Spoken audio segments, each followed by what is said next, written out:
So.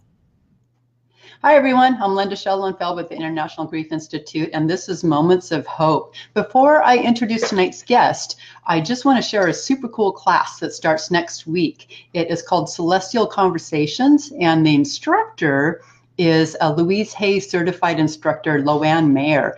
And the class is it's a 3-class workshop about how to do transpersonal journaling with your deceased loved one. So super cool. To learn more about it and sign up and join us next Tuesday night, go to university.internationalgriefinstitute.com. And for those of you that struggle with winter blues, join me and 20 of my dear friends next March for the Journeys of Hope cruise. We leave Cape Canaveral on March 3rd. And over 20 top grief experts are banding together to offer healing and hope to those who've lost a loved one. And I'm super excited about it. It's my very first cruise. I will be presenting a couple different workshops, and those who join us will have access to over 25 different workshops. And it's going to be a lot of fun. So join us. You can learn more there on my website, lindafeld.com. So tonight's guest is Dave Roberts. Dave, welcome to the show. Thank you, Linda. It's good to have you here. And so for our viewers, Dave is a psychology professor there in New York, and you are also an addiction specialist. But what we're talking about tonight, and we're not going to sugarcoat it, we're going to go there, is losing a loved one to cancer. Specifically, you lost your daughter, Janine, in 2003. She was 18 years old, and she died from a rare form of cancer called alveolar rhabdomyosarcoma. Is that close? That's as close enough for government work, Linda. Yeah. So first off, I'm sorry for the loss of your daughter. Thank you.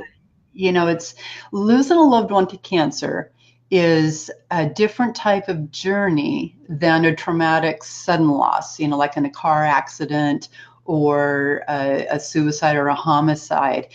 You literally watch your loved one dwindle away before your eyes. And so take us back there. How old was Janine when she was diagnosed? What were her symptoms? How did you know something was wrong? Well, she had injured her foot in September of 2001. It was a freak accident. She injured her foot. Her foot swelled up, and we thought it was just basically a result of the injury. And so she did a lot of conservative treatment, a walking boot, elevating her foot, and the swelling did not subside. So eventually it was determined that an MRI be done. So they did an MRI. They found an undefined 8-centimeter mass at the bottom of her foot. They biopsied it, and they thought it was suggestive of cancer. And on May 20, this was all happened in May. On May 26th, and this was a week after I just completed my requirements for my master's in social work degree at SUNY Albany, she was diagnosed with a rare form of cancer called alveolar rhabdomyosarcoma, which is a connective muscle tissue cancer. Her primary site was in the bottom of her right foot. And with sarcomas, Linda, they're very rare. At the time, there was about 2,500 new sarcomas diagnosed in the United States every year, which was a small percentage of the new cancers that were diagnosed every year. My understanding is that she was diagnosed. Excuse me. She was 16? She was 18 when she was diagnosed. Oh, okay. Yeah, because she was 18 when she was diagnosed. She was born in 84. She had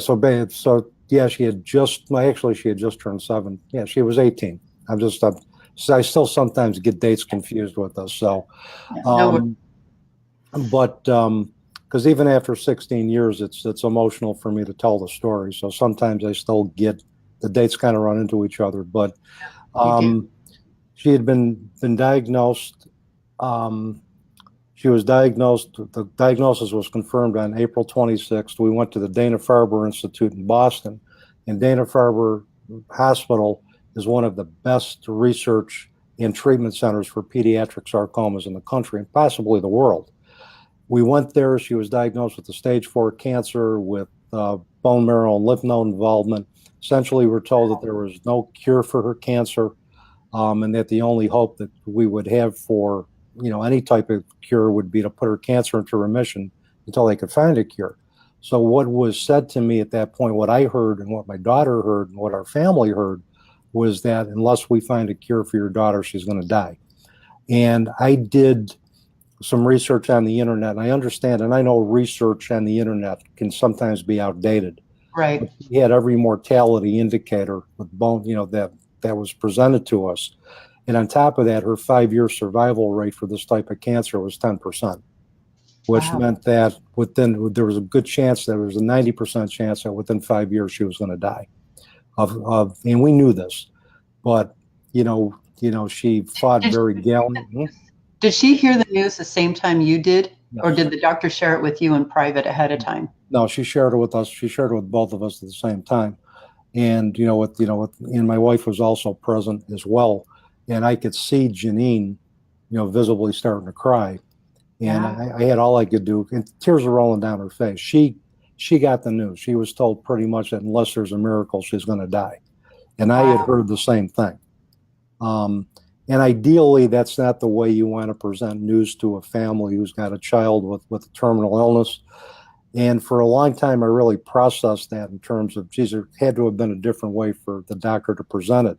Right. But 16 years puts gives me a lot of time to look back on that moment.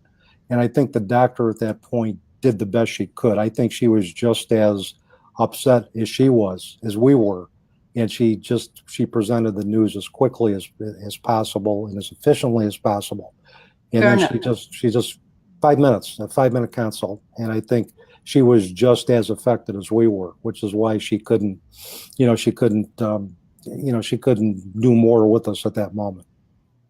Right. But I think about, as a parent, our job is to protect our children. And when they're hurting, we want to surround them with love and tell them it's going to be okay. And in this case, you're getting that devastating news the same time your daughter is. Oh, yeah. And Your we were brain's processing it while your daughter is sitting there crying. Yep. And literally, you could see the tears come down her face, and we're trying to process everything. And the hardest part was driving 5 hours home from Boston right after that. Oh, my goodness. And so we got in the car, and to this day, Linda, I don't even remember how we made the trip. Although I do know that every time that I hit a bump, she was in a lot of pain, which made my pain worse. Mm. And, so if she had never injured her foot, at what point would it have been discovered, do you think? That's a good question. What the doctors believed is that she activated some dormant cancer cells when she injured her foot, which then activated the cancer. Okay. And again, with sarcomas, they have to be caught so early, Linda, that if you don't catch them early, they're not treatable. And unfortunately, she had the most aggressive form of sarcoma that she could have. This was the one that was probably the least treatable. Okay. And we did 6 rounds. She did 6 very aggressive rounds of chemotherapy. Her cancer was in only 80% remission. The 20% of the cancer that was left remetastasized probably after the holidays. In January, we were given a prognosis of 1 to 3 months. Janine, in February, decided to terminate treatment. We called in hospice, and she was under hospice care for probably a little less than 10 days, and she died March 1st, 2003 at home. Oh, my goodness. What was it like dealing with your fears? I can't imagine the fear that went through both your heart, but your wife's heart as well. Well, and I've told my classes this. I've told, other individuals that I've spoken to, that first of all, my training as a therapist didn't even remotely prepare me for the path that was in front of me. At the moment, my fears were kind of delayed a little bit because I was focused so much on trying to help her address her cancer, so that my fears were kind of put on hold. Plus, she inspired me to not be afraid. One of the things that happened is when we first got home, I had been so upset because I tried driving slow, I tried driving fast, but every bump I hit, she screamed out in pain. And when I got home, she was sitting in the living room, and everybody was doing something else, and I just looked at her and I collapsed right in her lap, and I just cried like a baby. And I told her that, I said, look, I said, I'm sorry that I caused you so much pain. I tried to do what I could so that we had a pain-free drive. And I just literally I lost it. I've not cried that much since, and I have not cried that much as I can remember. She looked at me, and this is when kind of my fear got put on hold. She looked at me and she said, Dad, if you can't sleep, if you're having trouble dealing with this, and I'm paraphrasing this, you come find me and we'll talk. She goes, I'm not going to give up without a fight. And so it was at that moment that her cancer taught me to be resilient. Even though she knew what she was facing, she was more concerned about me than her. And after that, I kind of figured if she could face what she was going through without fear, so could I. And, wow. That's pretty powerful. yeah. So, at what point did you feel like she stopped fighting? At what point, where was the turning point where you were fighting to beat this, to be one of the miracles, and realized you weren't going to be one of the miracle cases? I don't know if I don't know if there's any one. Well, I think there's probably one turning point that I can quote.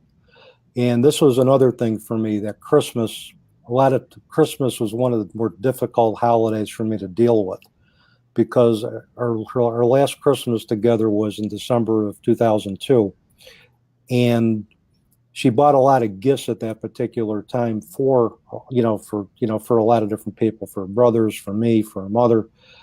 And one of the things, we were sitting, and it seemed like we had these kind of turning point moments when nobody else was in the room. I was sitting on the floor in our family room. She was on the couch. She looked at me and she goes, Dad, I know that I did a lot for everybody during Christmas. She goes, but I did that because I'm not sure I'm going to be here next year. And I think at that point she knew. And I don't think it was ever a sense of her ever giving up, but I think she had accepted the fact that she had, that her treatment had gone as far as she could go. And she was just prepared, I think, as prepared as an 18-year-old could be to take that end of life journey. And that's a lot to handle at that age. It's a lot to handle at any age. But, my heart goes out to you. We recently published a new book in the Grief Diary series called Surviving Loss by Cancer. We just published it earlier this month. And the stories in there by the people who shared their journeys, one of the common themes that I got out of it was that if their loved one felt like they were done fighting, there was no fight left in them, it's not uncommon for the survivors to feel a little bit angry, like you've got to fight more. Did you feel like that? Honestly, I didn't. That was different for me. I had kind of known since we were told of her diagnosis that her time on Earth was going to be limited. But I can see where other families would experience that, because particularly, even though that, and there's only two outcomes with cancer, Linda. You're either going to live or you're going to die. There's no in between with this. And I think a lot of times, and I've talked to other families who've had cancer, had children die of cancer. It's just you want them to fight, and you may get angry because they're not fighting, because it's just the pain of losing them is just too much. And it isn't anger so much, I think, at the child or the loved one for not fighting. It's just that the fear, I think, that occurs, but that we're going to have to deal with a loss, and we're going to have to deal with this, and we try to delay that as much as possible. I myself, I never really thought that, but I knew right from the beginning that the chances for her survival were minimal. And so So I didn't go there. the months that you had were almost bonus months. Pretty much. I Yeah. think, we got 10 months, and we had a summer where the cancer treatments, the chemotherapy was working well, and she spent summer with her friends, with her family, and Oh, it was wow. good to see her doing that. But then it just, with cancer, it's got to be 100% remission. If it isn't, there was 20% that was still left, and we kind of figured that eventually it was just going to remetastasize, and it did. It Wow. did. And I think one of the hardest things with losing a loved one to cancer, and we talked about the beginning before going live on the show that we weren't going to sugarcoat it, but the wasting away of watching our loved one waste away, the physical appearance of someone who is close to death versus what they look like when they were first diagnosed is just very drastic. And I think when you're with them day in and day out, you don't see it as much because you're with them during that slow decline. But what was that like for you to watch your daughter waste away from the cancer?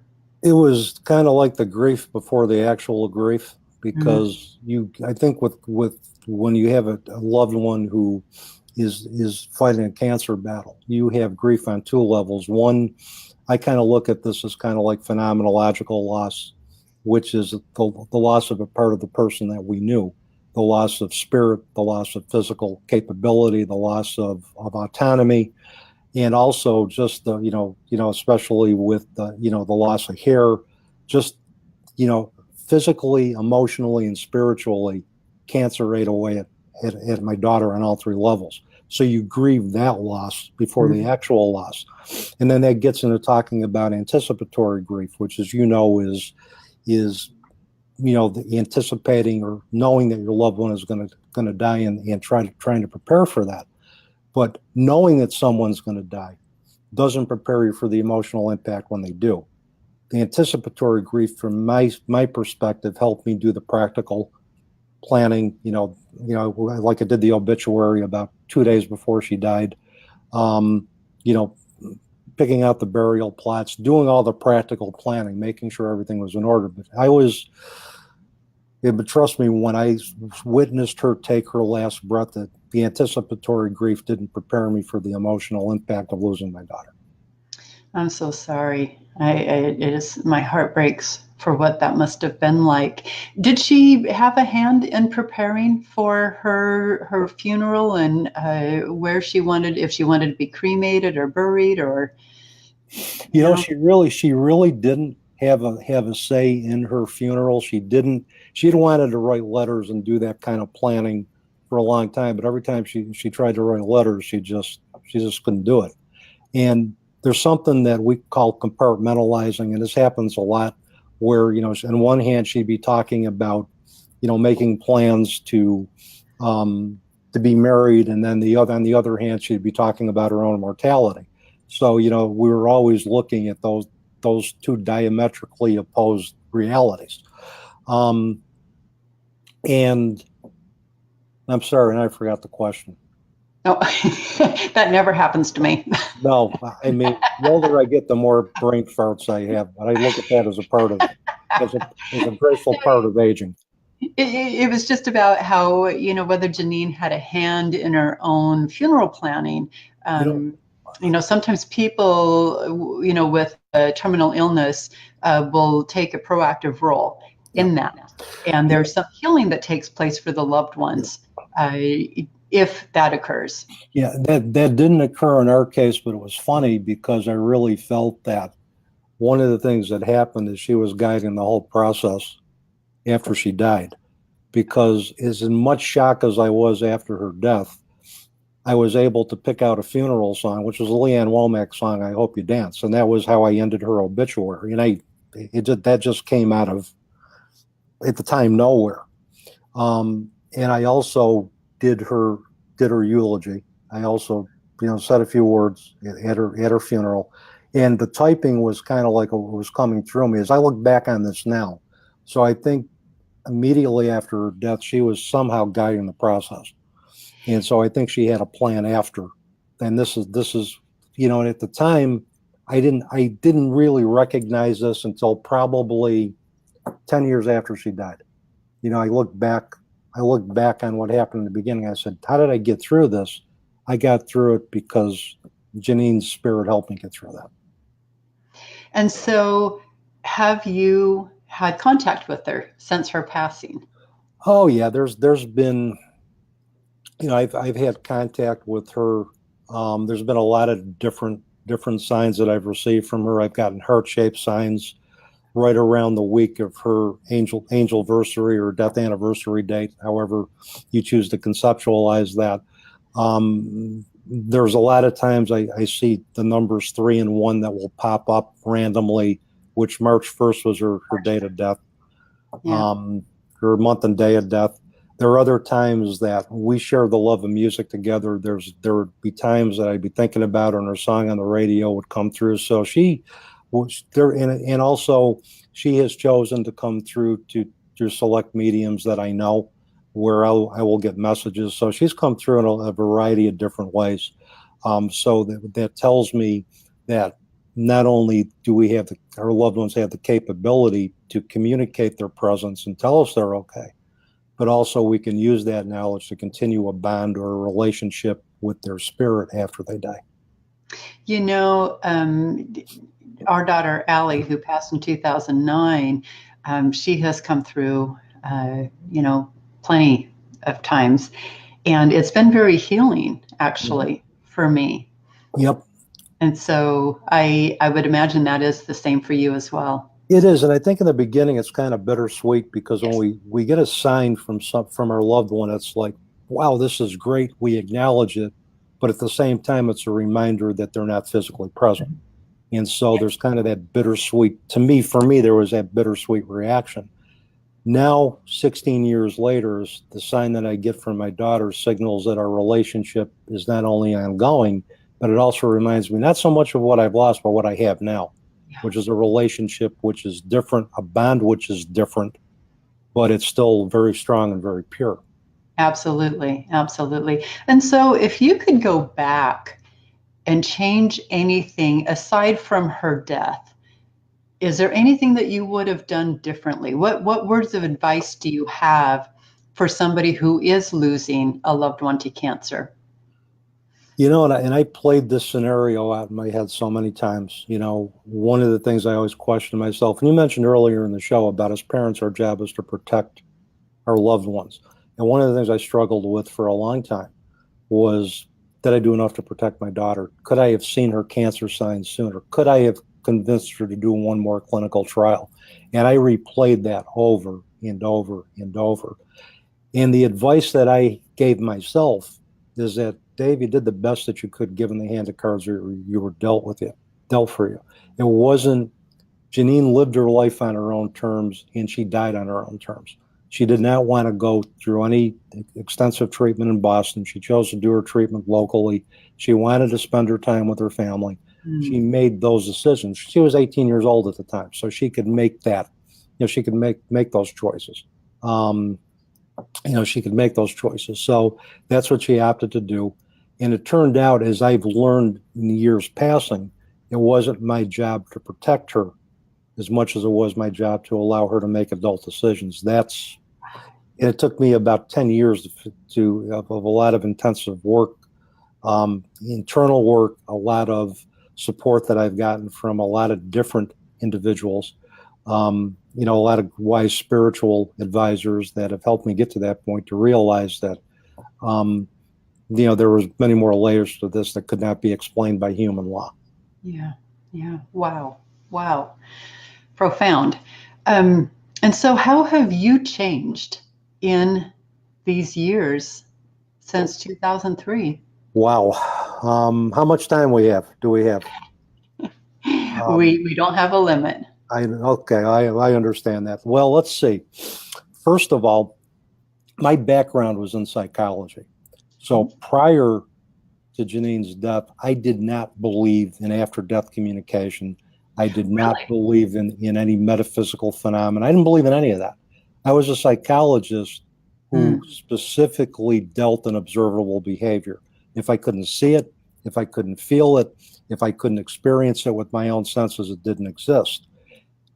I really rejected spirituality when I was younger, and a lot, as I came to find out, and this gets into kind of some other metaphysical experiences. I work with a shamanistic holistic practitioner. I've been working with her for a few years, and in the course of her journey, me journeying with her and doing some work, she had discovered that in another existence, in another existence of my soul, that I was hung because of my spiritual knowledge.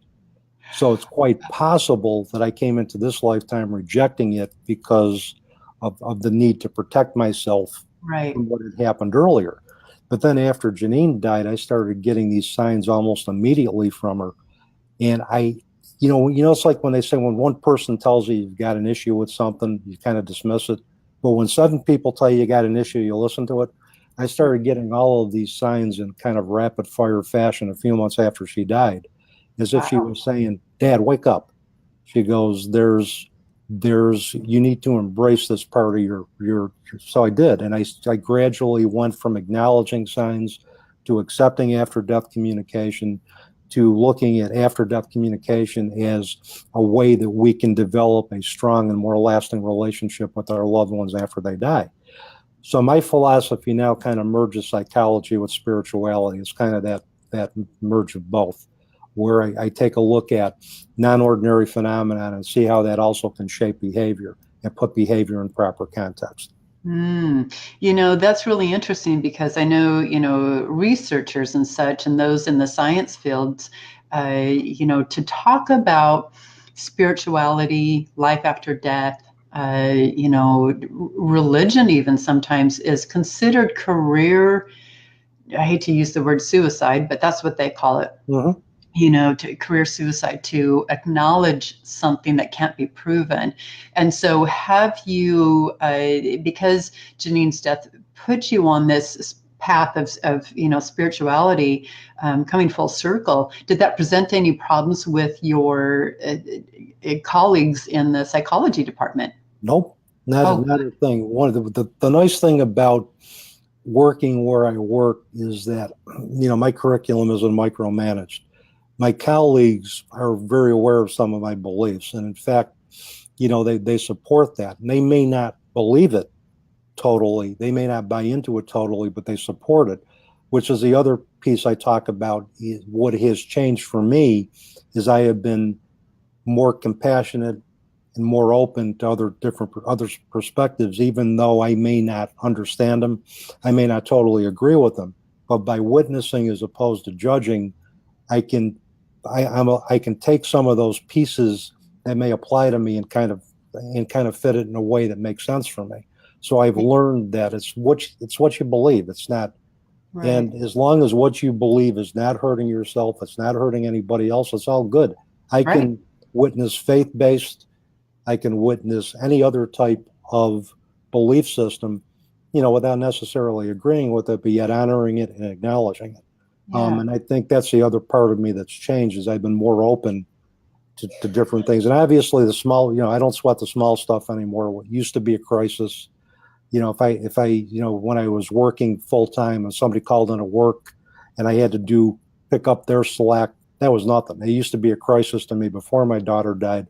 Didn't even qualify as a minor inconvenience. Right. And the other thing is I've embraced, I think, more sacred law perspectives, and have made a conscious choice to change my perspective on how I look.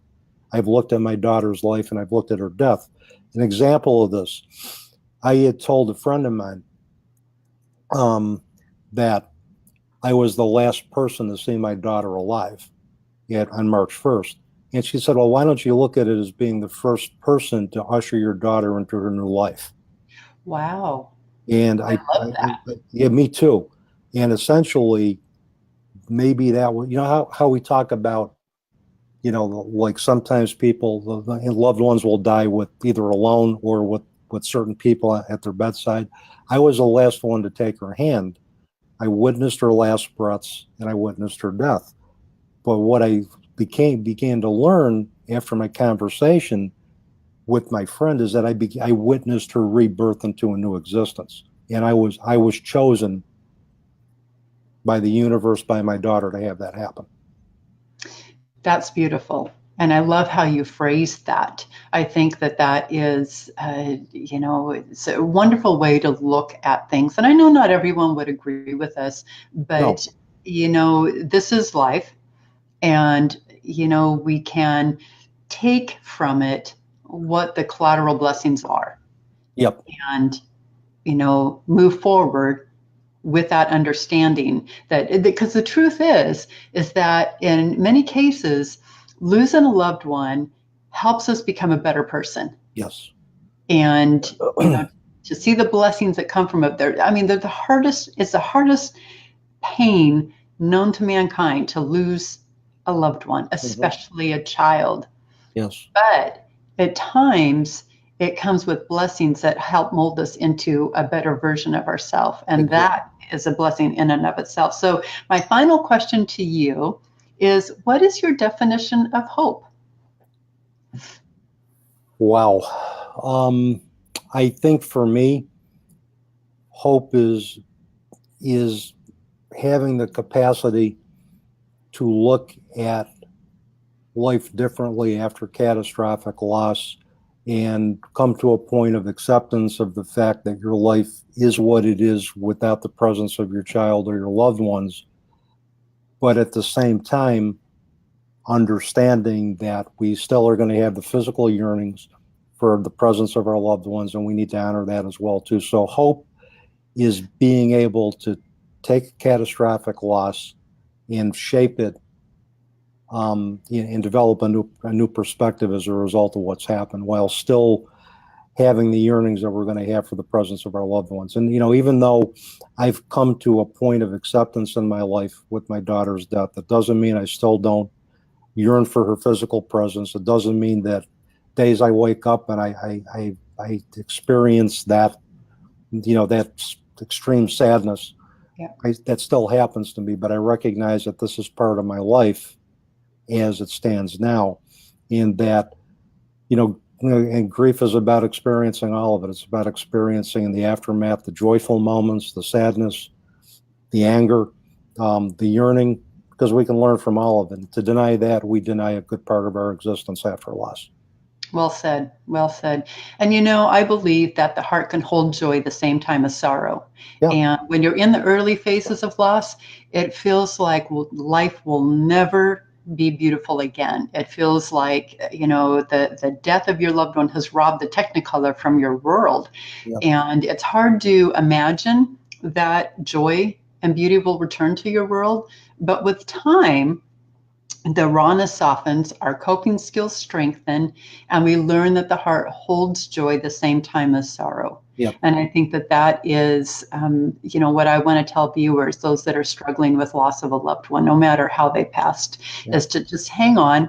And over time, the beauty will return to your world, and you will learn to move forward with that, sadness in your heart, but also make room for joy.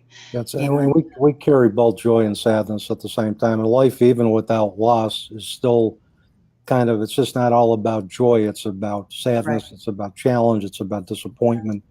And to deny those parts of our existence is to deny a good part of our existence. And that's the other thing that I've learned, is we have to embrace those qualities that society thinks are not productive, are not functional. We have to, to honor sadness. We have to honor anger, because there are gifts in that. There are gifts in our sadness, or even gifts in our anger, as long as our anger isn't destructive. And we can kind of learn. There are teachings from everything. That's right.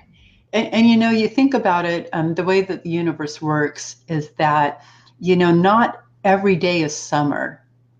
When we go through seasons of fall losing their leaves, winter, everything looks dead, but under the surface, there's a lot of growth happening. And you don't see that growth until spring comes around.